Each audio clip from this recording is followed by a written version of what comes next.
सभी तत्वदर्शी जिज्ञासुओं को, सभी ज्ञान प्रेमियों को, सभी प्रबुद्ध जनों को, सभी गीता प्रेमियों को मेरी ओर से और मेरी संस्था डूवर्स पैराडाइज फाउंडेशन के सभी सदस्यों की ओर से सादर जय श्री कृष्ण।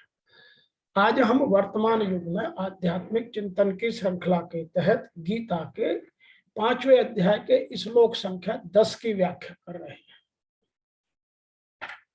श्लोक संख्या 9, 8 और 9 में भगवान श्री कृष्ण ने सांख्य योग के अकर्तापन का निर्देश दिया कि आप कर्ता से अकर्ता कैसे बन सकते हैं, अपने कर्म को आप अकर्म में कैसे बदल सकते हैं, वह भाव क्या है। और इस 10वें श्लोक में भगवत दर्पण बुद्धि से कर्म करने वाले की और कर्म प्रधान कर्म योगी की प्रशंसा करके कर्म योगियों के कर्मों को आत्म शुद्धि में हेतु बतलाना, इसकी व्याख्या करते हैं। और इन सबको जानना हमारे लिए इसलिए कि जैसे जैसे हम इन चीजों में आगे बढ़ते जाते हैं वैसे ही हमारा अंतःकरण शुद्ध होता जाता है, ज्ञान में वृद्धि होती जाती है, आत्मा की जिज्ञासा परमात्मा से मिलने के लिए आतुरता बढ़ा देती है। इसीलिए इन चीजों की गहराई को जानना, समझना अत्यंत आवश्यक है। इसकी को समझाने के लिए भगवान श्री कृष्ण ने अर्जुन को जो समझाया वह ऋषि वेद व्यास जी ने कुछ इस तरह से लिखा है। ब्रह्मणि आधाय कर्माणि संगम त्यक्त्वा करोति यः लिप्यते नैषः पापेन पद्मपत्रम् इव अंभसा। अर्थात मैं यह कहना चाहता हूं कि जो भक्ति योगी संपूर्ण कर्मों को भगवान में अर्पण करके और आसक्ति का त्याग करके कर्म करता है, वह जल से कमल के पत्ते की तरह पाप से लिप्त नहीं होता। जैसे जल में डूबा हुआ कमल का पत्ता कभी भी जल के अंदर नहीं डूबता, सदैव ऊपर ही तैरता है, इसी तरह से भक्त योगी संपूर्ण कर्मों को भगवान में अर्पण करके और आसक्ति का त्याग करके कर्म करता है तो वह कभी भी पापों से लिप्त नहीं होता। इसको सरल शब्दों में कहा जाए तो जो पुरुष आसक्ति रहित होकर सब कर्मों को ब्रह्म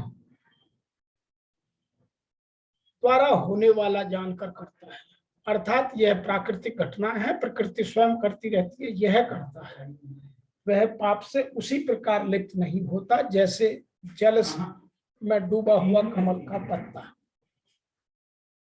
In English, he who acts without attachment and known the nature to be their doer is not attached by sin, as a lotus leaf by water.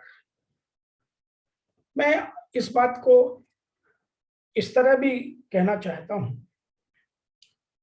कमल कीचड़ में रहता है, उसका पत्ता पानी के ऊपर तैरता है, लहरें दिन रात उसके ऊपर से गुजरती रहती हैं, उसे हिलोरे मारती रहती हैं, कभी नीचे कभी ऊपर होती रहती हैं, किंतु आप पत्ते को देखें तो वह सदैव पानी से ऊपर से सूखा ही मिलेगा, कुछ केवल ओस की बूंदें अवश्य नजर आती हैं।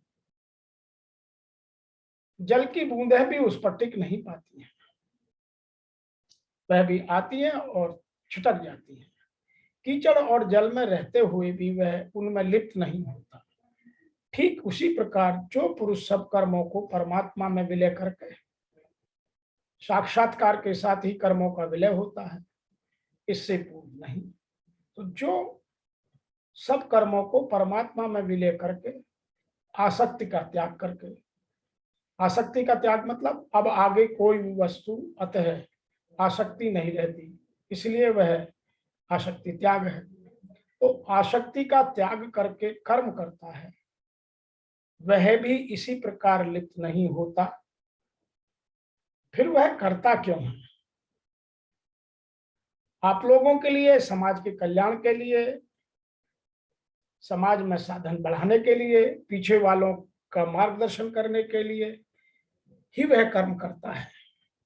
कुछ लोग ये कहते हैं कि मैं ये सब काम क्यों करूं, तो उसका भगवान ने यहाँ उत्तर भी दिया है कि वह कर्म क्यों करता है। मैं आपको एक बार फिर इन बातों को बोल देता हूं समझाने के हिसाब से, कि वह आप लोगों के लिए, संसार के कल्याण के लिए, समाज के उत्थान के लिए, साधनों की वृद्धि के लिए और आने वाली भविष्य की पीढ़ियों को मार्गदर्शन के लिए कर्म करता है। तो इसको हमें आवश्यक रूप से समझना और अपने जीवन में उतारने के भाव को पैदा करना, उस हिसाब से जानना है। यहां लिखा है ब्राह्मण आधाय कर्माणि, शरीर, इंद्रियां, मन, बुद्धि, प्राण आदि सब भगवान के ही हैं, अपने हैं ही नहीं। अतः इनके द्वारा होने वाली क्रियाओं को भक्त योगी अपनी कैसे मान सकता है?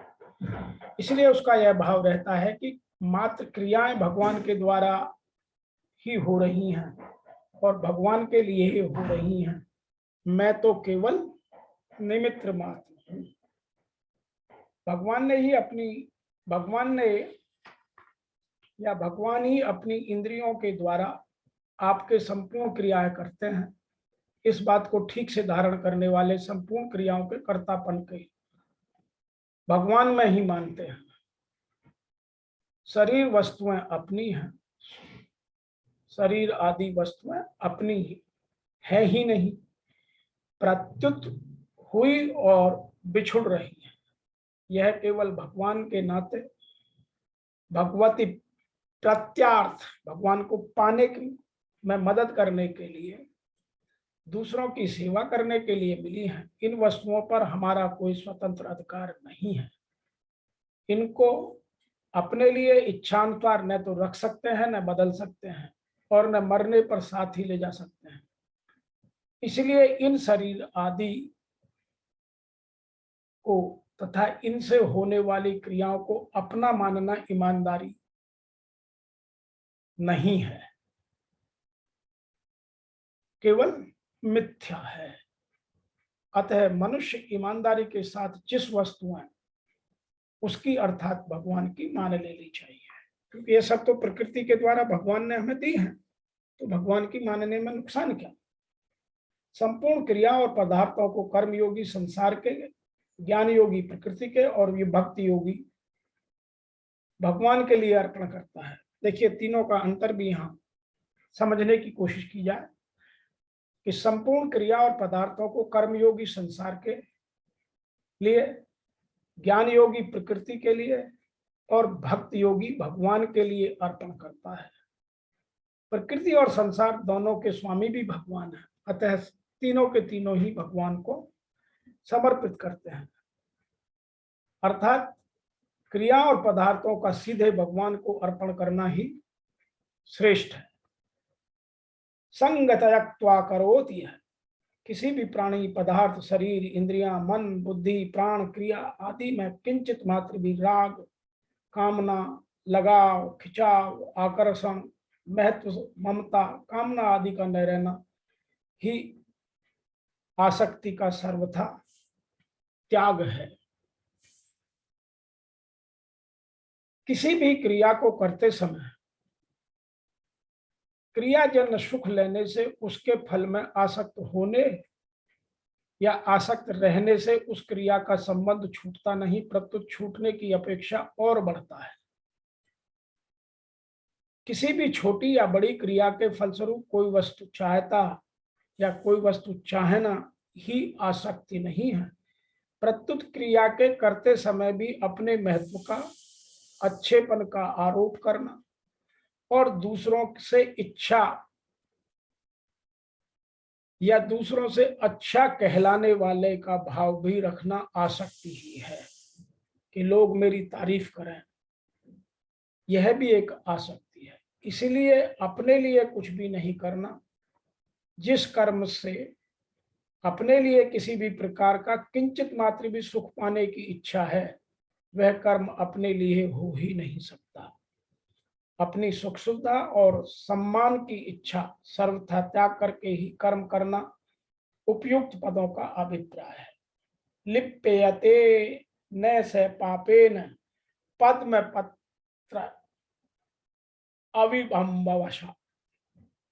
यह कितनी विशेष बात है कि भगवान के सम्मुख भक्त योगी संसार में रहकर संपूर्ण पदार्थ में कर्म करते हुए भी कर्मों से नहीं बंधता। जैसे कमल का पत्ता जल में उत्पन्न होकर जल में रहकर जल से निर्लिप्त रहता है, भगवान के विमुख होकर संसार की कामना करना ही सब पापों का मूल है। कामना आसक्ति से उत्पन्न होती है, आसक्ति सर्वथा अभाव से उत्पन्न होती है। यदि आसक्ति और अभाव की कामना नहीं रह सकती, इसलिए पाप होने की संभावना ही नहीं रहती। धुएं से अग्नि की तरह सभी कर्म किसी न किसी दोष से युक्त होते हैं, परंतु जिसने आशा, कामना, आसक्ति का ही त्याग कर दिया, उसे ये दोष कैसे लगेंगे? उसे ये दोष नहीं लग सकते। आसक्ति रहित होकर भगवत कर्म करके या करने के प्रभाव से संपूर्ण संचित पाप स्वतः विलीन हो जाते हैं। अतः भक्ति योगी का किसी प्रकार से भी पाप से कोई संबंध नहीं बनता। यहाँ पापेन पद में कर्मों से होने वाले उस पुण्य रूप फल का वाचक है जो भविष्य में आने वाले जन्म आरंभ में या जन्म आरंभ का कारण होता है। तो यह श्लोक हमें यह भी समझाने का प्रयास करता है कि हमारा अगला जन्म क्यों होता है, क्योंकि जो हमारे पाप या पुण्य जिनका फल हमें मिलना है, वह यदि अधूरे रह जाते हैं तो वही अगले जन्म के कारण बन जाते हैं। भक्त योगी उस पाप पुण्य फल में कभी लिप्त नहीं होता, वह सब भगवान को दे देता है, उनमें बंधता ही नहीं। इसी बात को गीता बार बार हमें समझाती है और यह बात 9वें अध्याय के 28वें श्लोक में, शुभ अशुभ फलेवरेवं मोक्षयसे कर्म बंधन, यह बात हमें सुनने को मिलेगी कि शुभ और अशुभ से दूर होकर ही हम मोक्ष की प्राप्ति कर सकते हैं और कर्म बंधनों से मुक्त हो सकते हैं। तो आज का यह श्लोक हमें यह दो बातें समझाता है कि जो पुरुष आसक्ति रहित होकर, आसक्ति के लिए क्या क्या है, इसमें आशा, कामना, आसक्ति का त्याग कर दिया हो, सब कर्मों को ब्रह्म, जो यहाँ प्रकृति द्वारा होने वाला जान करता है, वह पाप से उसी प्रकार लिप्त नहीं होता जैसे कमल में, जैसे कमल का पत्ता सदैव जल में रहते हुए कभी भी जल में नहीं डूबता। तो आपको आज इन दो चीजों की यहाँ शिक्षा देने की भगवान श्री कृष्ण अर्जुन के माध्यम से कोशिश कर रहे हैं कि हमारे पाप और पुण्यों का कारण ही हमारे अगले जन्म का प्रारंभ बनता है। यदि हम सब कुछ भगवान को ऊपर छोड़ दें, भगवान को अर्पण करते हैं, तो फिर उन पापों में, उन पुण्यों में हम लिप्त नहीं होते और मोक्ष की हमें प्राप्ति आसानी से हो जाती है। तो जितने भी मुमुक्षु या तत्वदर्शी लोग गीता को इस रूप में पढ़कर अपने जीवन में उतार लेते हैं, उनका उद्धार हो जाता है।